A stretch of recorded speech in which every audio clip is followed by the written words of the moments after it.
Merci à vous d'être là. Comme je vous ai déjà dit, ça me fait vraiment plaisir. Aujourd'hui, on va parler d'un sujet qui, moi, me passionne depuis, je pense, 7, 10 ans en tant qu'entrepreneur. L'alignement, c'est un sujet qui a donné nom à mon podcast il y a 3 ans. Donc, c'est un sujet qui me suit. Et c'est un sujet aujourd'hui qui est vraiment important pour moi et je pense qu'il peut vraiment faire sens pour vous. La masterclass d'aujourd'hui, c'est que je vais vous expliquer comment est-ce qu'on peut construire un business aligné, être à la fois généreusement payé dans son activité et en même temps être impactant et faire ce qu'on aime au quotidien. Donc c'est la promesse d'aujourd'hui et c'est ce que je vais vous amener à travers les différentes expériences que j'ai pu avoir et les différents outils que j'ai pu explorer. Alors à qui s'adresse ce webinaire aujourd'hui, cette masterclass? Si vous êtes là, sans doute que vous êtes coach, formateur, freelance, thérapeute ou consultant. Vous êtes dans ce qu'on appelle des professions de l'accompagnement. Vous accompagnez de l'humain et pour vous, c'est vraiment votre quotidien. Vous êtes au contact des gens et vous les aidez dans leur quotidien.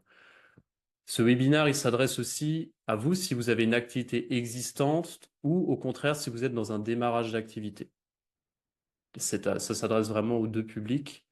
Et ce webinaire aussi, il s'adresse à toutes les personnes qui sont ambitieuses, qui sont passionnées et qui sont désireuses d'avoir un impact dans la vie des gens et qui ont vraiment une vocation pour l'accompagnement, qui sont pas là par opportunisme. C'est vraiment au fond de leur trip, c'est leur métier de cœur, c'est ce qu'ils ont envie de faire au fond d'eux. Cette masterclass, elle va vous aider si vous vous retrouvez dans cette situation. Une de ces situations-là, c'est vous êtes potentiellement démotivé par votre activité, par moment, par manque de résultats. Peut-être que vous avez des résultats, mais vous sentez que vous avez atteint un plafond de verre, c'est aussi une possibilité.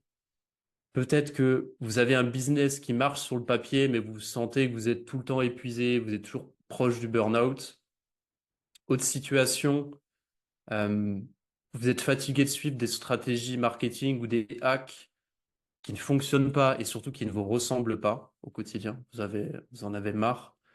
Et vous êtes peut-être sinon encore dans une situation où vous êtes salarié, vous avez un job à côté, mais vous aimeriez vivre à plein temps de votre activité. Donc si vous vous retrouvez dans cette situation, dans une de ces situations, vous êtes au bon endroit aujourd'hui.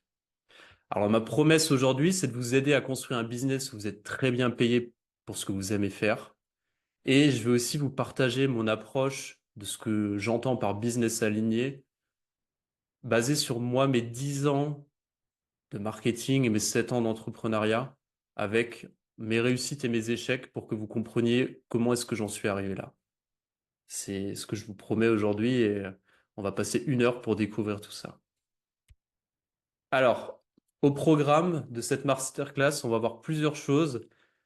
La première, je vais vous partager les 3 types d'entrepreneurs qui existent. Je suis passé par les 3 phases, donc je les connais bien.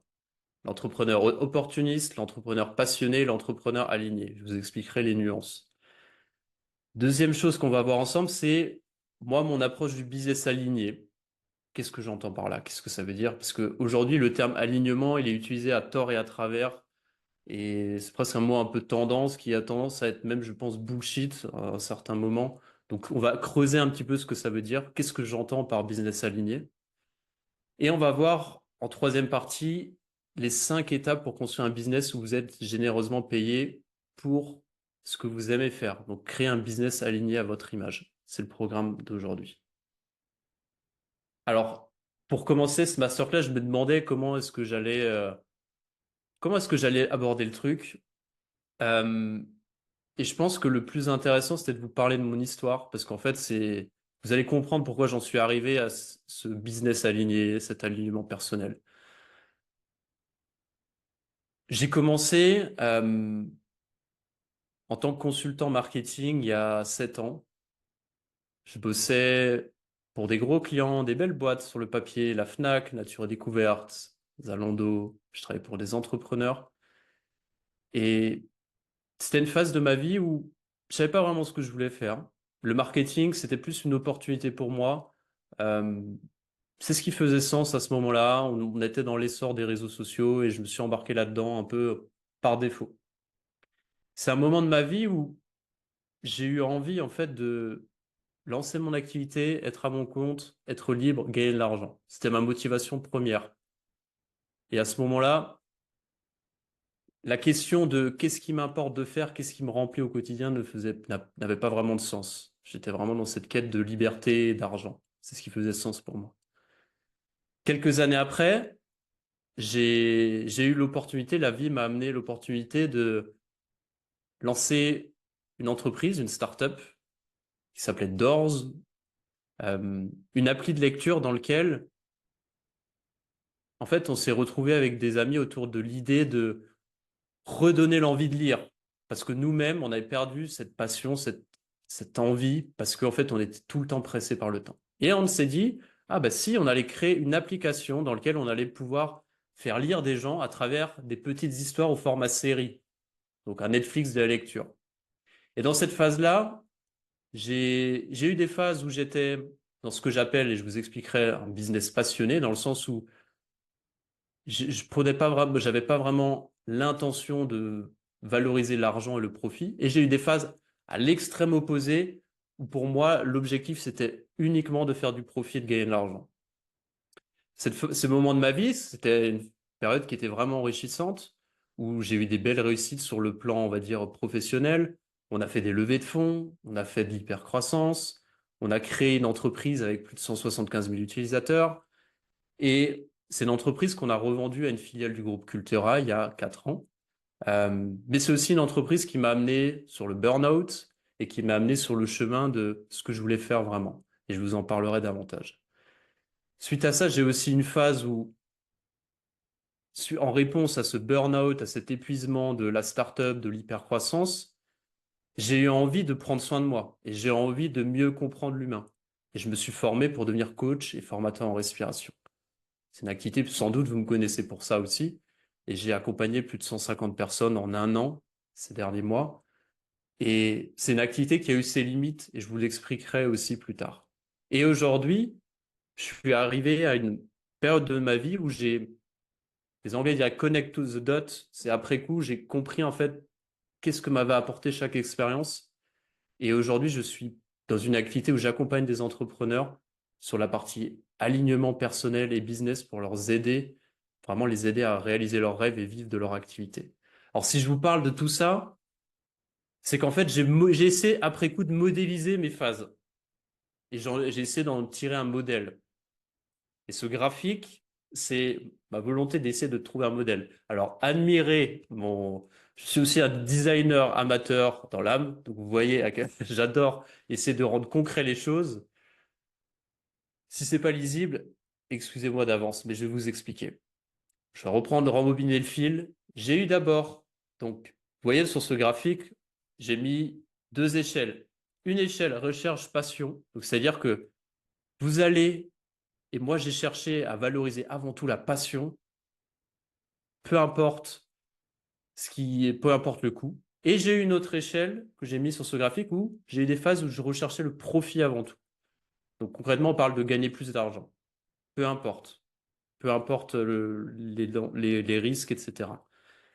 J'ai eu 5 phases, et les 5 phases dont je les ai expliquées, elles se matérialisent sur ce graphique de cette façon-là. Ma première phase freelance, je voulais être libre, gagner de l'argent. J'étais dans ce qu'on appelle la recherche du profit à tout prix. Donc moi, j'appelle ça l'entrepreneur opportuniste. J'ai eu après ma phase démarrage d'activité en start-up, où j'étais drivé par une mission d'aider les gens à lire plus. C'est tout ce qui m'apportait. Et j'avais aucune notion de comment est-ce qu'on crée une entreprise viable à ce moment-là. Donc j'étais dans une phase passion à fond.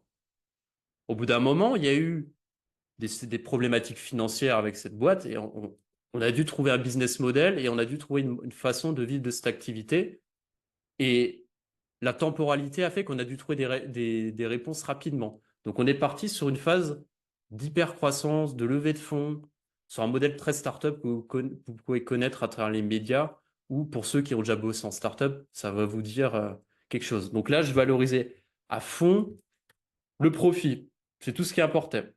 Ce qui m'a amené à un burn-out, un épuisement, etc., etc. Et j'ai même mis un petit bonus ici, parce que j'ai tiré le trait très loin à la fin de cette expérience-là. J'ai même lancé avec mon équipe un projet NFT crypto, alors que je détestais ça. Parce qu'en fait, on était dans une situation où on avait tellement besoin d'argent pour ce business-là, pour le faire vivre, qu'en fait, on a pris toutes les opportunités qu'il y avait. Et la petite histoire, c'est que c'est marrant, c'est que le hasard de la vie a fait que on a réussi en très peu de temps à faire une campagne de crowdfunding pour un projet NFT qui a marché. Et au moment où on a fini la campagne, les cryptos se sont effondrés et on a perdu tout l'argent qu'on avait gagné. Donc au final, la vie a été juste aussi à ce moment-là. Donc c'est assez rigolo.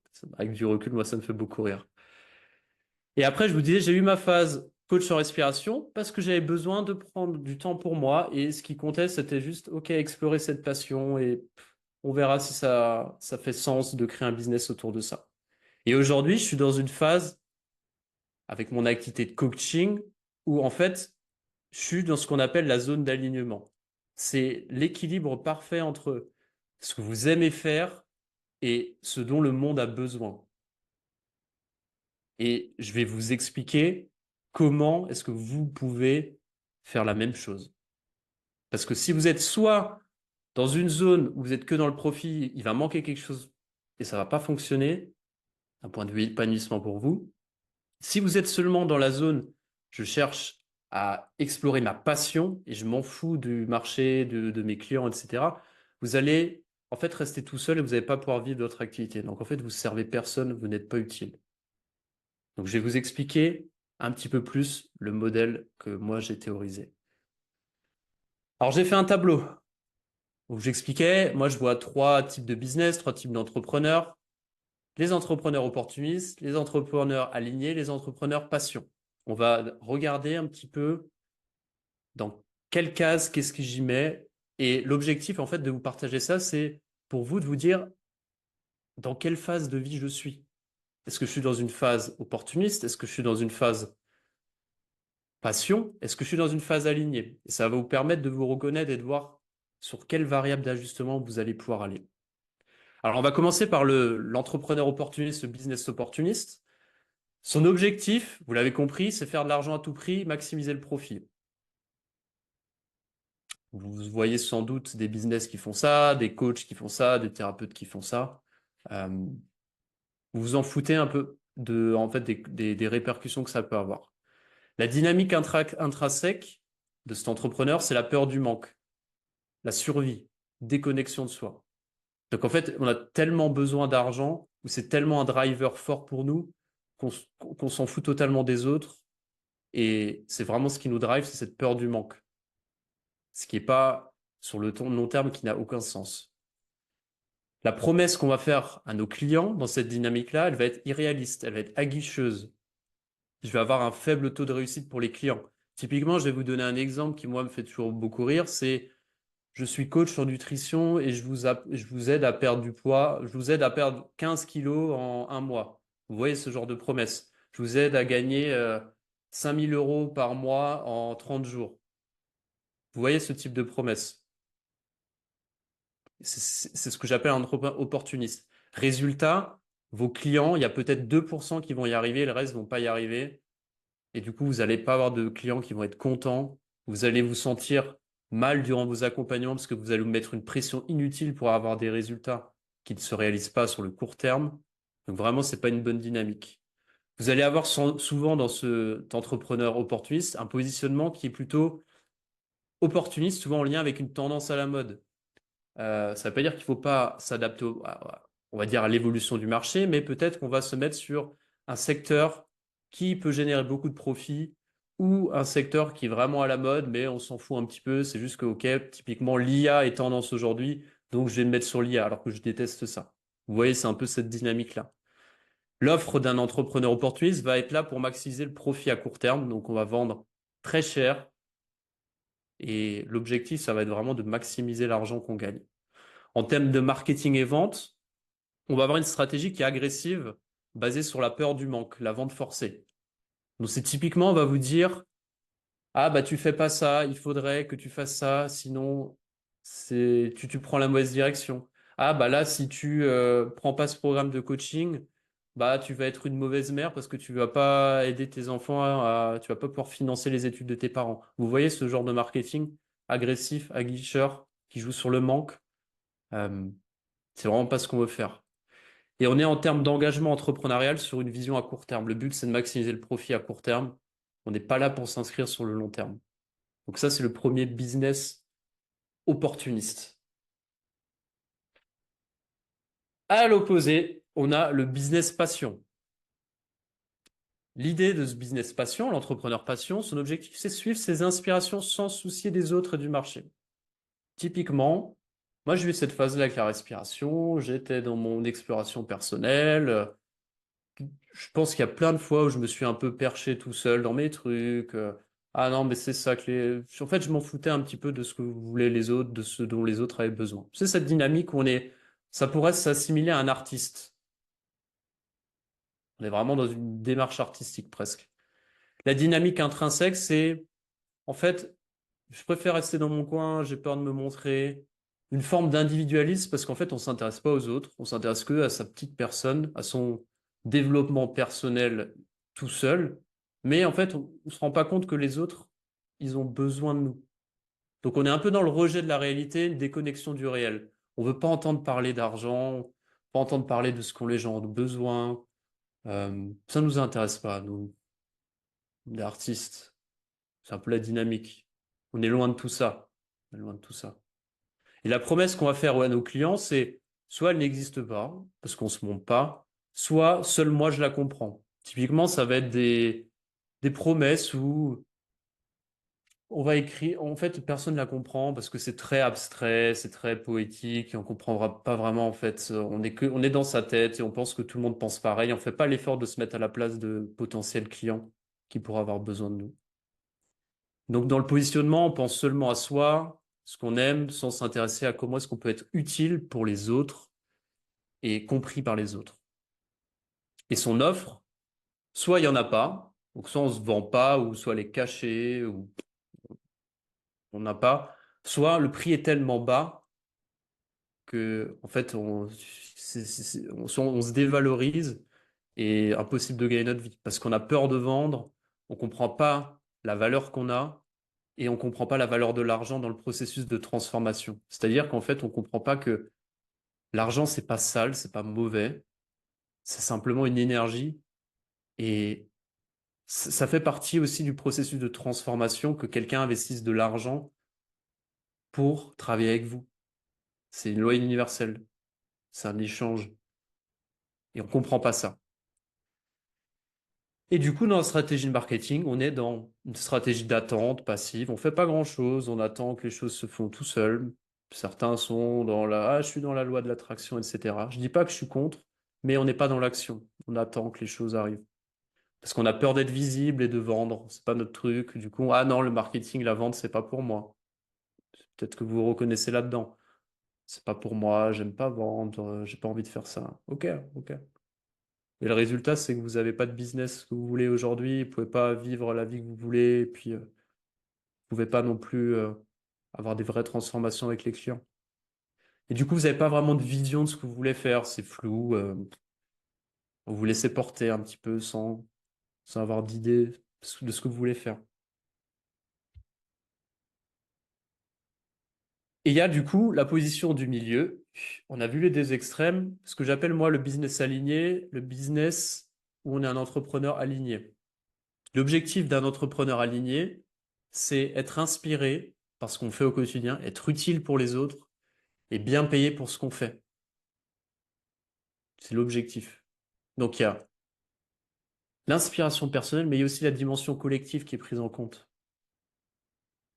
La dynamique intrinsèque, ça va être le plaisir, la joie, l'amour, la connexion avec les autres, avec soi, avec son entourage, avec ses clients.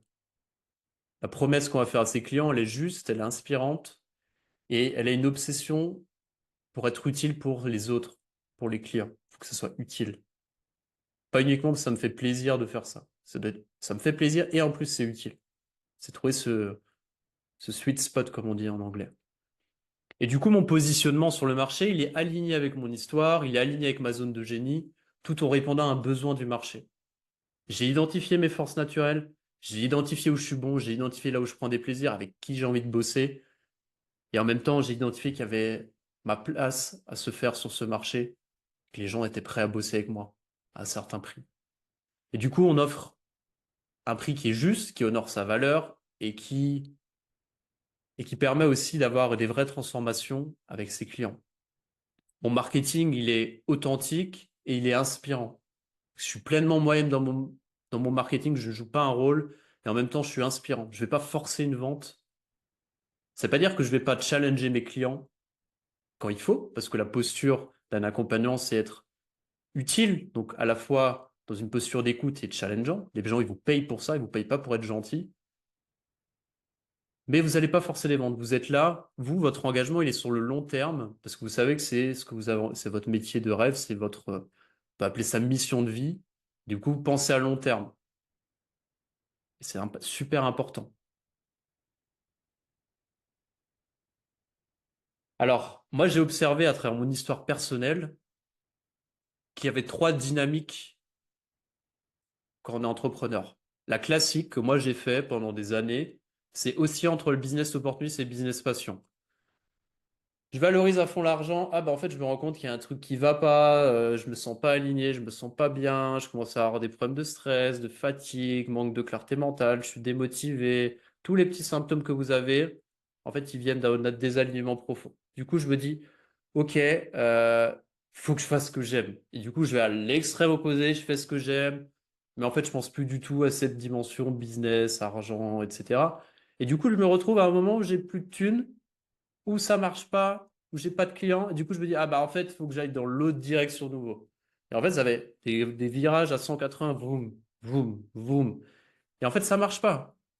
Jusqu'à ce que j'ai compris que l'équilibre, l'alignement était la solution à ça. Donc ça, c'est la première phase. Peut-être que vous vous reconnaissez dans cette dynamique.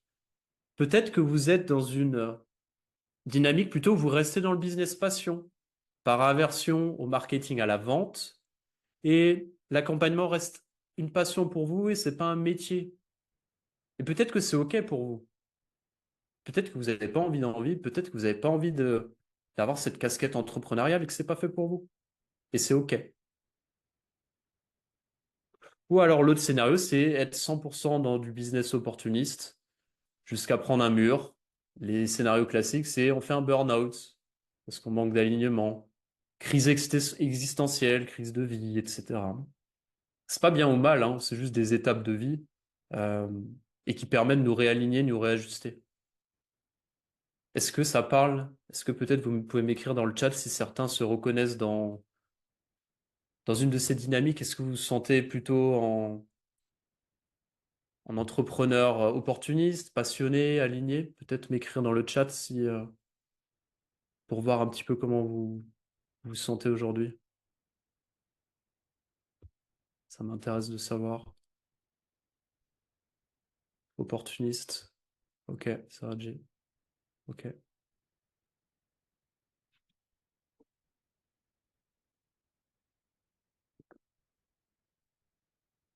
Un mélange des trois.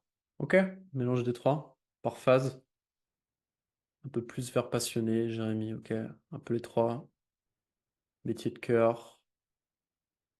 Passion, alignement et métier de base. Ok. Passionné notamment. Plutôt passion, mélange des trois. C'est par phase. Il y a des phases.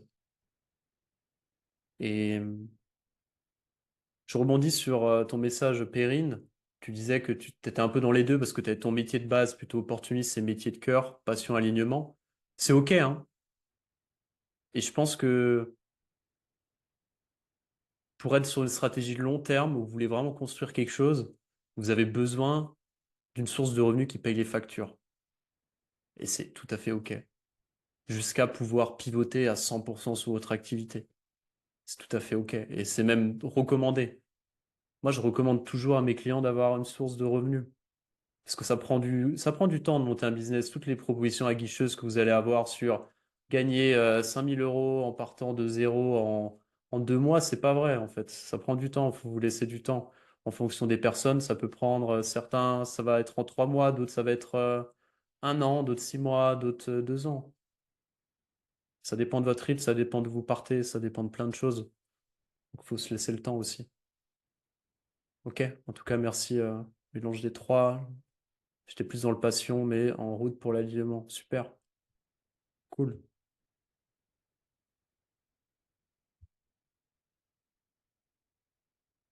Alors, comme vous l'avez compris, pour réussir en tant que coach, en tant qu'accompagnant, en tant que thérapeute, en tant que formateur, en étant 100% aligné, vous avez besoin de deux choses. Être un très bon accompagnant, donc c'est votre savoir-faire. Et ça, généralement, la plupart des gens que je croise sont très bons là-dedans.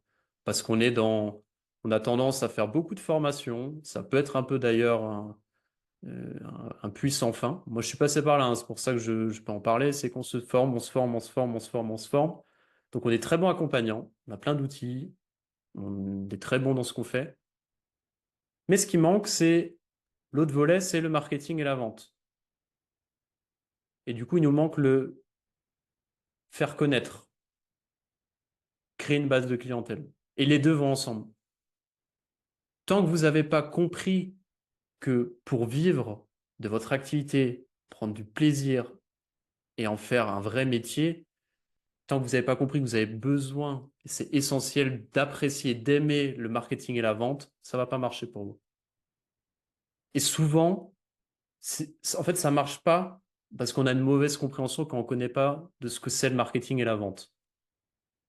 Et quand on comprend ce que c'est et comment est-ce qu'on peut créer un système qui est juste pour nous, on commence à y prendre du plaisir.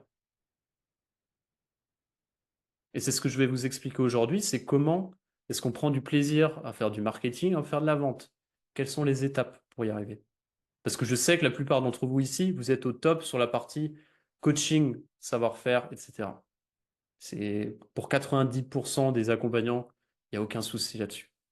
Ce qui manque pour 90% des accompagnements, c'est le marketing et la vente. Et ça tombe bien, ça fait 10 ans que je fais ça. Et c'est pour ça qu'aujourd'hui, c'est juste pour moi. C'est pour ça que j'accompagne aussi bien mes clients sur le développement d'activité et leur posture d'accompagnant. Alors, pour moi, il y a 5 étapes pour créer un business aligné, du coup, dans lequel vous allez vivre très bien de ce que vous faites et prendre du plaisir. Un, vous allez définir un client idéal. Un client idéal, c'est si vous pouviez bosser avec n'importe qui avec qui vous rêveriez de travailler. C'est des gens avec qui vous prenez du plaisir. Deux, construire une offre irrésistible, c'est-à-dire une offre, on verra plus tard, mais qui engage vos clients, qui propose des vraies transformations et qui vous permet de gagner une source de revenus qui est intéressante, suffisante pour vous chaque mois. Troisième étape, c'est comment est-ce qu'on crée un système d'attraction marketing. Donc, comment est-ce qu'on crée sa base clientèle? C'est ça dont on va parler. Le quatrième point, quatrième étape, c'est apprendre à aimer la vente. Je sais que beaucoup ont une aversion pour la vente. Moi aussi, j'ai eu ça. Et c'est pas parce que je faisais du marketing que je savais vendre. C'est très différent. Donc, je vais vous expliquer aussi comment moi je me suis débloqué sur la vente et comment vous pouvez le faire. Et le troisième point, la dernière étape, c'est comment est-ce qu'on se libère des blocages inconscients pour réussir. Parce que souvent, ce que je vois, c'est qu'on a une stratégie, on a un marketing, on fait plein de choses, on est très actif, on est sur les réseaux sociaux, etc. On fait plein de trucs, des webinars, tout. Mais il y a encore des choses qui bloquent et on ne comprend pas pourquoi ça ne marche pas. Et c'est pour ça que moi, je crois foncièrement au coaching, c'est que le coaching permet de se libérer aussi de ces blocages qu'on peut avoir. On en parlera, je vous expliquerai de quoi je parle. Alors, on va commencer par le client idéal. Je sais que pour certains, ça fait peur. Ah non, moi, je veux être généraliste, je veux surtout pas choisir. J'ai peur de me priver de clients. Je sais pas trop avec qui je veux travailler, je préfère pas choisir. Moi, la métaphore que j'aime bien prendre pour expliquer quel est l'intérêt de choisir un client idéal, c'est se dire, vous allez vous donner une direction et vous allez choisir en conscience avec qui vous avez envie de travailler. C'est comme si vous allez tirer sur une cible, vous essayez de viser au milieu et vous allez mettre tous vos efforts pour tirer en plein milieu. Et vous allez avoir des flèches qui vont tirer en plein dans le mille et vous allez avoir des flèches qui vont tirer à côté. Et ceux qui tirent à côté, c'est-à-dire qu'ils sont peut-être pas totalement dans votre cible, mais vous allez les servir quand même. Donc le client idéal, il évolue, mais il est plus là pour vous donner une direction et de mettre tous vos efforts de communication, de marketing vers un type de client. Parce que c'est eux que vous voulez attirer, c'est eux que vous voulez bosser avec. Si vous ciblez différents types de personnes qui sont opposées, en fait, vous allez diluer vos efforts. C'est comme si vous allez en fait en partir dans tous les sens. Vous allez vous épuiser, vous n'allez pas avoir d'impact et votre discours, en fait, il va pas toucher les gens parce qu'il est trop généraliste, il n'est pas assez spécifique. Comment est-ce qu'on fait pour choisir un client idéal très concrètement? Moi, j'ai 4 principes pour quand je choisis un client idéal et quand j'aide mes clients à le faire. Le premier, c'est que je choisis un client qui a un problème reconnu ou qui a un grand rêve. Et c'est des gens qui en ont conscience. C'est pas des gens qui, vous voyez qu'ils ont un problème, mais ils en ont pas conscience. C'est pas ça. Donc c'est des gens qui ont vraiment un problème, ils ont une douleur quelque part, ils ont envie de bosser dessus. Ou c'est des gens qui ont un grand rêve très puissant et ils ont besoin de vous pour y arriver. Ça, c'est un des critères essentiels et on l'oublie. Le deuxième critère, super important, c'est qu'il a il a les moyens de s'offrir vos services. Si vous vous adressez à des gens qui n'ont pas d'argent pour se payer un accompagnement, vous n'allez pas pouvoir gagner votre vie. Ça ne veut pas dire que vous ne pouvez pas les servir. Moi, ce que j'aime bien aussi, ce qui est ma dynamique personnelle, c'est que vous pouvez avoir des gens qui payent vos services, qui vous permettent de vivre, et si vous avez envie d'avoir un projet caricatif à côté pour servir d'autres personnes, c'est OK. C'est votre rapport au monde. Mais tant que vous n'avez pas d'argent pour vous, pour vivre votre activité, pour avoir la vie que vous voulez, pouvoir être serein, pouvoir être du coup dans une posture où vous allez transformer les gens, parce que vous avez la sécurité financière, vous gagnez l'argent que vous voulez chaque mois, en fait, vous n'allez pas servir les autres et vous n'allez pas pouvoir être dans une position où vous êtes confortable et impactant dans votre quotidien. Donc, c'est important d'avoir cette dimension-là. Le troisième principe, c'est intéressez-vous aussi à un client idéal où vous avez un avantage concurrentiel. Ça peut être une expérience personnelle, ça peut être un réseau professionnel, ça peut être une expertise utile. Moi, c'est pas pour rien qu'aujourd'hui, j'accompagne des entrepreneurs, des coachs, thérapeutes, etc., à construire leur activité et être pleinement alignés. C'est parce qu'en fait, j'ai 10 ans de marketing, j'ai fait beaucoup d'erreurs, j'ai joué à des jeux qui ne me convenaient pas, et aujourd'hui, c'est là où je me sens à ma place. C'est logique. Ça a été logique. Alors, c'est pas venu tout de suite, ça a été par processus, mais en tout cas, moi, j'aide vraiment mes clients à trouver quelles sont vraiment leurs zones de génie et à qui ça peut être utile. Et le dernier point qui est super important, c'est c'est important que vous soyez inspiré à l'idée de travailler avec ces clients. Que presque ils peuvent vous en apprendre plus que vous allez leur apprendre. Parce qu'être à leur contact, vous allez apprendre énormément aussi. Être au contact des autres, on apprend beaucoup par effet miroir. Donc c'est super important que vous soyez inspiré à l'idée de bosser avec ces gens sur le long terme. Imaginez, moi j'aime bien dire là, faut vous dire que les gens avec qui vous avez envie de bosser, vous soyez à l'aise de faire un trajet en avion de 10 heures avec eux. Si vous n'êtes pas du tout à l'aise à le faire, c'est que sans doute c'est pas les bonnes personnes.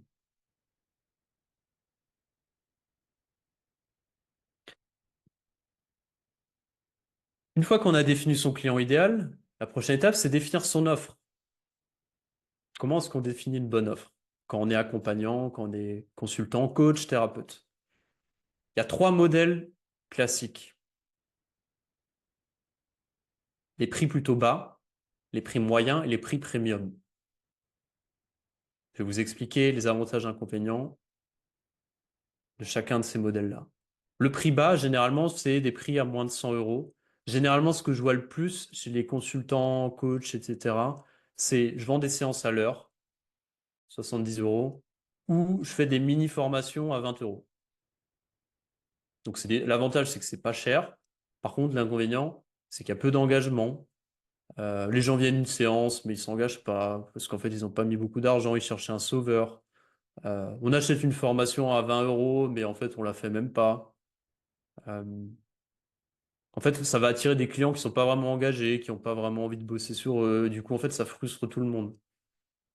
Et au mieux, si vous avez beaucoup de clients pas chers à 65-70 euros, vous allez plafonner au bout d'un moment et vous allez être au bord du surménage pour à peine gagner votre vie. Et du coup, comment est-ce que vous pouvez être dans une posture où vous allez avoir de l'impact dans la vie des gens si vous-même vous êtes cramé parce qu'en fait vous avez énormément de clients en même temps et que c'est pas gérable. Donc, je dirais, pour qui c'est le mieux adapté, je sais pas trop. Franchement, potentiellement, si vous êtes influenceur et que vous avez des millions d'abonnés, vous pouvez vendre des petites formations pas chères parce que vous allez avoir un effet de volume et ça va pas vous bouffer plus de temps. Mais je pense que c'est pas votre cas aujourd'hui si vous êtes là. La deuxième option, c'est vous positionner avec une offre avec un prix moyen. Donc, c'est-à-dire que ça va coûter entre 200 et 700 euros sur un engagement qui peut être plus ou moins long, hein. Ça peut être 3 mois, 6 mois, un mois. Ça dépend de votre secteur d'activité, de ce que vous faites, de votre expérience. Donc, l'avantage, c'est que c'est un prix accessible quand même et qui permet de faire des filtres avec vos clients. Parce que ça demande déjà un peu plus d'engagement. Et du coup, vous allez avoir plus de résultats. L'inconvénient, c'est que vous allez avoir un plafond de revenus rapidement atteint. Donc, vous allez avoir besoin de plus de volume. Donc, je dirais que moi, c'est adapté pour des coachs et des consultants qui sont plutôt débutants, qui n'ont pas encore tout à fait confiance pour facturer plus et qui ont besoin de se mettre en confiance. Et le troisième type d'offre que moi je recommande à terme, si vous êtes accompagnant, si vous êtes coach, si vous êtes thérapeute, si vous êtes formateur, c'est ce qu'on appelle plutôt du prix premium, c'est ce qu'on appelle le high ticket en anglais. Vous avez dû en entendre parler parce qu'on en parle beaucoup. C'est pour moi vendre entre 1000 et 5000 euros son offre. Ça peut être sur un accompagnement d'un an, ça peut être 6 mois, ça dépend. Et ça peut être sur du paiement en plusieurs fois, hein. Ça ne vous empêche pas de proposer du paiement en plusieurs fois. Donc presque une forme d'abonnement en réalité. L'avantage, c'est que vous allez avoir des meilleurs résultats parce que les gens s'engagent sur du long terme et vous allez offrir davantage de valeur parce que vous avez plus le temps de travailler avec eux en profondeur. L'avantage aussi, c'est que vous allez avoir un meilleur équilibre de vie pro-perso parce que vous avez besoin de moins de clients et vous allez plus en profondeur, c'est plus qualitatif. L'inconvénient de ça, c'est que vous allez avoir moins de conversions, peut-être. Donc moins de gens qui bossent avec vous. Mais par contre, les clients sont plus engagés et qualitatifs. Et le moins de conversions, c'est pas dit. Parce que, vous savez, souvent on parle de valeur perçue.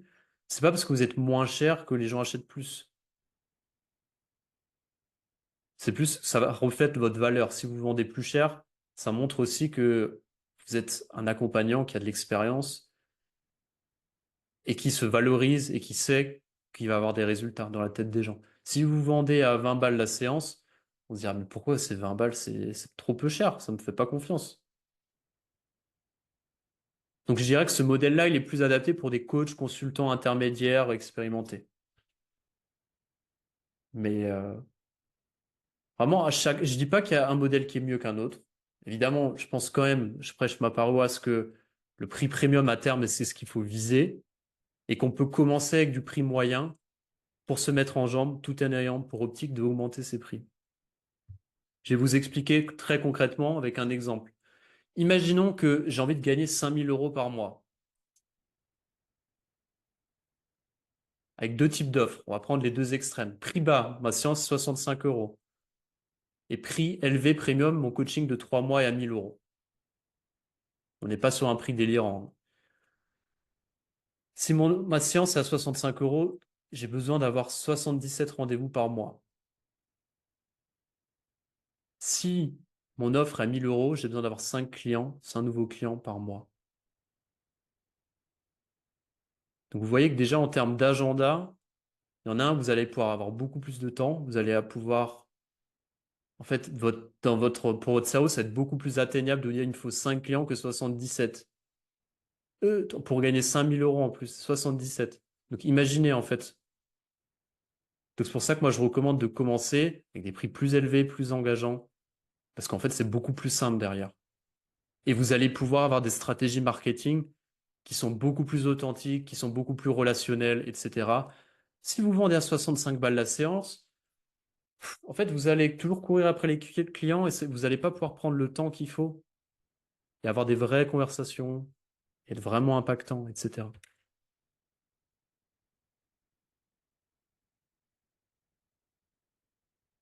Ok, on va parler du marketing, de son système marketing. Comment est-ce qu'on crée un système marketing qui est aligné pour soi et qui permet de créer une base de clientèle? Pour moi, vraiment, ma vision du marketing, c'est le marketing, il sert à montrer que vous êtes la personne idéale pour réaliser les rêves de vos clients. Pour moi, c'est ça, le marketing. Et quand vous êtes en train de créer une base de clientèle, il y a un cycle de vie pour un client. Ça veut dire que il y a, avant qu'il passe de j'ai découvert qui vous êtes, je suis prospect, à je signe, je suis client, il peut se passer des mois. En général, on dit qu'il y a sur 100% des gens qui vont vous connaître, vous suivre, il y a 3 à 5% qui sont prêts à acheter tout de suite dans la semaine. Et les autres vont convertir potentiellement à 3 mois, 6 mois, 1 an, 2 ans pour certains. Et c'est important de l'avoir en tête, ça.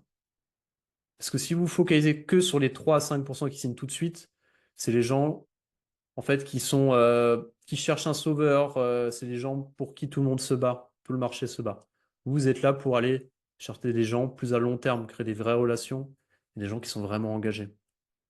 Et donc j'ai matérialisé ça avec un funnel marketing simplifié. Vous avez 4 phases dans la vie d'un client, d'un prospect. La première phase, le client vous découvre à travers les réseaux sociaux, à travers un échange que vous avez eu dans votre cercle perso, pro, à travers un webinaire comme on fait aujourd'hui, à travers une prospection de votre part, vous avez contacté quelqu'un avec qui vous avez envie potentiellement de bosser. Donc, il vous découvre. OK. La deuxième phase, vous allez avoir la phase, ce qu'on appelle de conversion. C'est une discussion en privé potentiellement, un appel, un échange, un coaching de découverte, un moment où vous avez offert avec ce client pour passer un temps ensemble et montrer qui vous êtes, votre expertise et comment vous pouvez l'aider. Vous allez avoir la troisième phase qui est la phase de vente, où là, bah, la personne, le prospect est prêt à acheter et vous allez lui vendre ce que vous faites. Vous allez dire, OK, pour bosser ensemble, c'est ça. C'est ça mes prix, c'est ça mes offres. Moi, je vais t'aider à arriver à atteindre tes rêves à travers ça, de cette façon-là. Si tu as envie de bosser avec moi, c'est ça. Ça peut être fait par oral ou ça peut être fait par écrit. Mais ça suit cette phase de conversion, de découverte.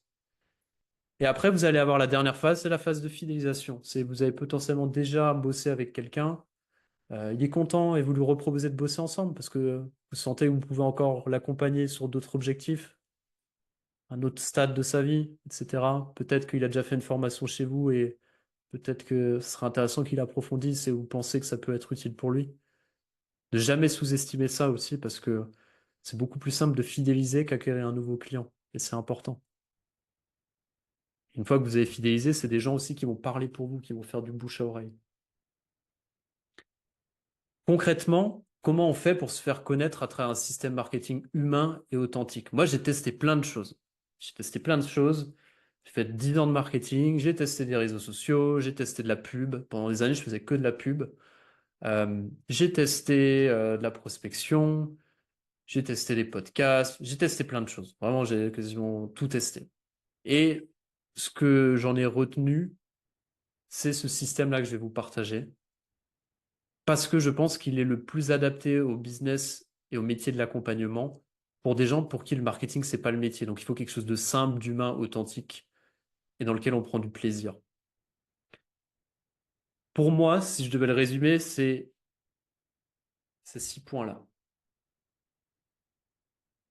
Une fois que vous avez votre client idéal, vous avez une offre, vous allez choisir un réseau social avec une messagerie. Et c'est important d'avoir une messagerie. C'est-à-dire que vous pouvez contacter les gens pour avoir des échanges.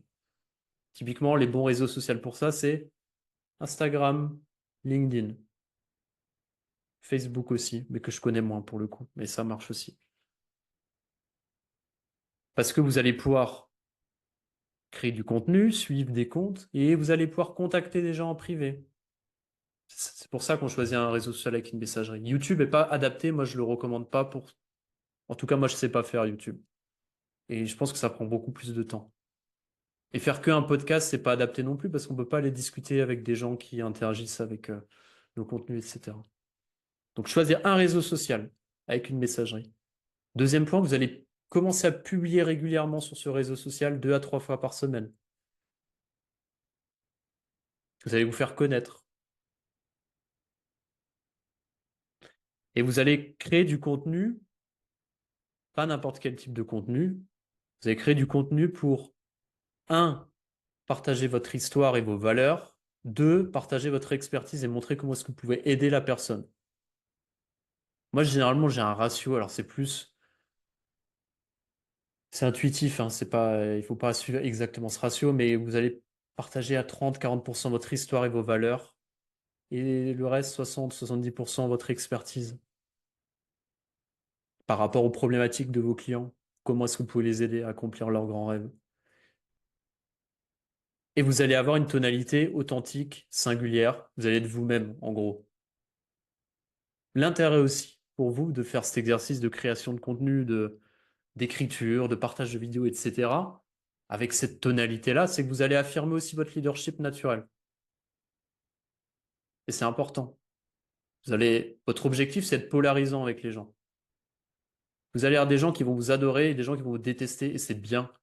Il faut que vous soyez là-dedans. Si vous êtes dans un ventre mou, vous passez inaperçu. Et vous cherchez des gens qui ont envie de bosser avec vous, avec une énergie. J'ai envie de bosser avec toi. Putain, oui, j'adore ce que tu partages.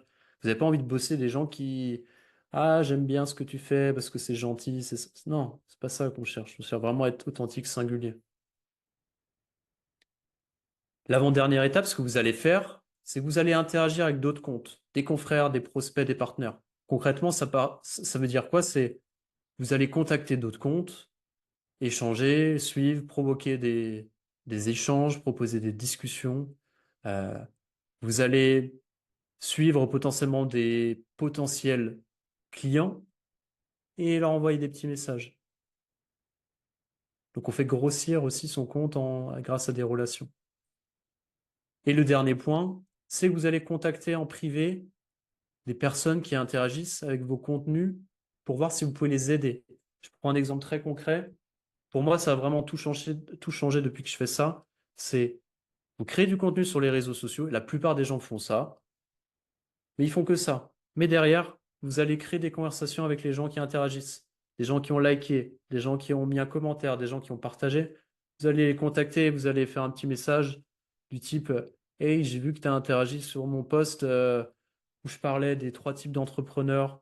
Euh, je découvre ce que tu fais, je résonne avec ça, que ça. Qu'est-ce qui t'a parlé dans mon post? Et vous allez ouvrir des conversations. Vous n'êtes pas dans une posture où vous vendez, vous êtes dans une posture où vous créez des conversations et vous voyez si la personne, vous pouvez être utile avec elle. Ça peut être en partageant une ressource, ça peut être en posant des questions pertinentes. Et ça peut être si vous sentez que cette personne a besoin de vous, de lui proposer un appel. Ok, on s'appelle si tu veux, prends 45 minutes ensemble et moi je te coach sur ta problématique. C'est offert, c'est pour moi. Moi, c'est une façon de me faire connaître et si je peux être utile, tant mieux. C'est l'idée. Donc ça, c'est plutôt ce qu'on appelle le haut de funnel, votre système marketing. Et maintenant, on va s'intéresser à la vente, pardon. Et vendre, pour moi, c'est comprendre le besoin de votre client, lui montrer le chemin à prendre pour réaliser ses rêves. Et ça tombe bien, la plupart d'entre vous, vous êtes dans l'accompagnement. Vous êtes souvent très bon dans une posture d'écoute, dans une posture de reformulation, dans une posture de compréhension de l'autre. Donc la vente, c'est ça, hein. Bien vendre, c'est écouter 80% du temps, poser des bonnes questions et apporter de la valeur. C'est pas un vendeur de tapis où on parle 80% du temps, c'est pas du tout ça. Et pour vendre vos services, ce qui est important, vous trouvez des clients et vraiment créer une base de clientèle, c'est que vous devez avoir une obsession pour créer des conversations chaque jour. Et j'utilise le mot conversation pas pour rien, c'est des conversations. Parce que vous savez que une vente, ça peut prendre du temps. Et donc votre obsession, c'est chaque jour créer des conversations avec des potentiels clients. Des gens qui interagissent avec donc, votre contenu, des gens de votre réseau, euh, des personnes. que vous avez vu passer, que vous adorez accompagner. Ça va être votre obsession. Et puisque vous savez que c'est un processus de long terme, c'est important, essentiel de suivre vos échanges avec un outil CRM. Pour ceux qui ne savent pas ce que c'est un CRM, c'est simplement un outil où on rentre le contact d'une personne et on va mettre toutes les infos qu'on a eues de cette personne. Et on va suivre, OK, où est-ce qu'elle en est? Est-ce qu'elle a été intéressée? Oui, non.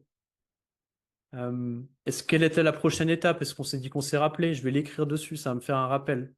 Et en fait, stocker, parce que en fait, votre objectif dans toute cette phase de connaissance, ça va être d'apporter un maximum de valeur à votre potentiel client. Donc, c'est potentiellement lui partager une ressource. Imaginons que vous avez eu un appel avec ce client et bon, il n'était pas tout à fait prêt ou il avait encore des objections. 2 semaines après, lui envoyer un petit message. Ah, bah tiens, j'ai enregistré un podcast qui peut être utile pour toi. Dis-moi si ça résonne. Peut-être 3 semaines après. Ah, bah tiens, j'ai lu ce bouquin. Je pense que par rapport à notre échange, ça peut faire sens pour toi. Ah, bah tiens, je fais un webinar, ça peut être utile, etc. Euh, et vraiment se mettre des rappels, parce que sinon on oublie. Se dire qu'en fait, le processus de vente, c'est un processus à long terme. Vous êtes là pour créer des relations. Et c'est important de l'avoir en tête et de le suivre. Si vous ne le suivez pas, en fait, ça va se perdre dans la masse. Donc, c'est important d'avoir ce CRM en place. Et l'objectif dans la vente, c'est de faire vivre l'expérience de travailler avec vous.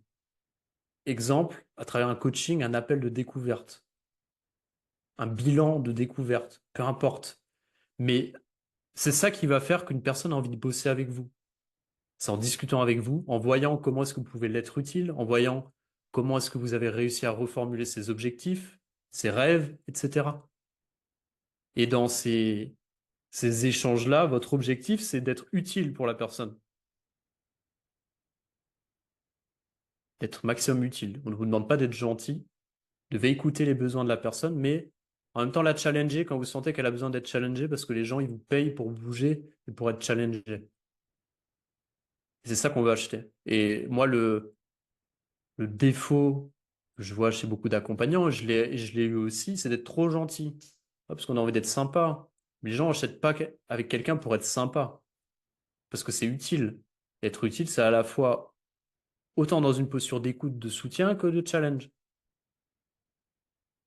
Donc apportez un maximum de valeur devant ces appels. Soyez utile. Et j'aimerais vous parler du dernier point qui peut faire qu'aujourd'hui, malgré toute une stratégie marketing, vous sentez que vous êtes bloqué. Donc vous avez sur l'aspect mental votre vision, votre stratégie et vous avez des outils marketing. Mais encore, il y a des trucs qui ça bouge pas. Il y a des blocages que vous avez. Et il y a des blocages que je vois souvent, qui sont fréquents chez les personnes que j'accompagne. Et je vais vous les partager. Peut-être que vous allez vous reconnaître dans certains blocages. Le premier, syndrome de l'imposteur. On a une experte du sujet, Léa, avec nous. Mais c'est vraiment ce truc-là de je ne me sens pas légitime, donc je reste caché. On a, ce que je vois souvent aussi, la peur de l'échec. Je préfère rien faire plutôt que me tromper pour apprendre. Surtout pas, je suis pas du tout à l'aise avec me tromper, non, surtout pas. Autre blocage que je vois fréquemment chez mes clients, c'est un problème avec la relation à l'argent. Je veux surtout pas gagner d'argent car je veux être gentil, sympa. Parce que dans notre culture catholique, on va dire quand même on a des fondations quand même catholiques dans la culture française. Il y a ce truc de Mère Teresa où l'argent c'est mal, on comprend pas qu'en fait l'argent c'est une énergie, et c'est juste ça. Et dans les métiers de l'accompagnement, on a du mal avec l'argent, alors qu'il y a d'autres métiers où il n'y a aucun problème avec ça. Autre chose que je vois souvent, c'est le perfectionnisme. Je préfère que tout soit parfait plutôt qu'améliorer en cours de route. Donc je vais passer 3 plombes à faire un truc, alors que j'aurais pu faire 10 itérations pour m'améliorer. Un classique aussi, c'est la peur de vendre. Je ne sais pas vendre ou je n'aime pas ça. Parce qu'on n'a pas vraiment compris qu'en fait, vendre, c'était pas être un marchand de tapis, c'était être utile pour la personne et l'aider avec son problème et son challenge, et l'aider à mieux comprendre qu'est-ce qu'il rencontre. Un autre que je vois souvent, c'est la victimisation. Je préfère blâmer les autres ou le système plus qu'être responsable de ce qui m'arrive. Ah non, mais c'est l'algorithme LinkedIn, il a changé, du coup, ça marche pas pour moi. Ah non, c'est du coup, c'est l'été en ce moment, du coup, non, ça marche pas. Euh, toi, ce type de discours qu'on a, on l'a tous, hein. Mais c'est vraiment, au lieu d'être responsable, c'est, ouais, non, c'est les autres. Euh, non, en fait, en fait, c'est parce que je suis pas bon en marketing, j'aime pas ça, du coup, j'ai pas envie de le faire. Est-ce que c'est utile d'avoir cette pensée? C'est pas utile. Si on a vraiment envie de créer une activité qui fait sens pour nous, c'est pas utile. Autre que je vois aussi, c'est la peur de réussir. Plus subtile celle-là, mais c'est, je vais brider mon potentiel car j'anticipe le fait que je vais être débordé, que je vais pas y arriver. Donc je m'auto-sabote. Je fais tout pour m'auto-saboter. Celui-là, il est très puissant. Et le dernier, c'est aussi l'incapacité à investir sur soi. Je ne veux pas me faire aider, je veux tout faire tout seul, alors que moi-même, je vends de l'accompagnement. Alors que si vous, régulièrement, vous investissez sur vous, à travers l'accompagnement, de la thérapie, du coaching, etc., bah, vous comprenez la valeur de ce que vous vendez. Si vous-même, vous n'êtes pas prêt à le faire, comment est-ce que vos clients, ils auraient envie de bosser avec vous? Si vous-même, vous n'y croyez pas pour le faire. Donc, c'est souvent des choses que moi, je vois et que je travaille avec mes clients parce que ça permet vraiment d'aller passer un cap.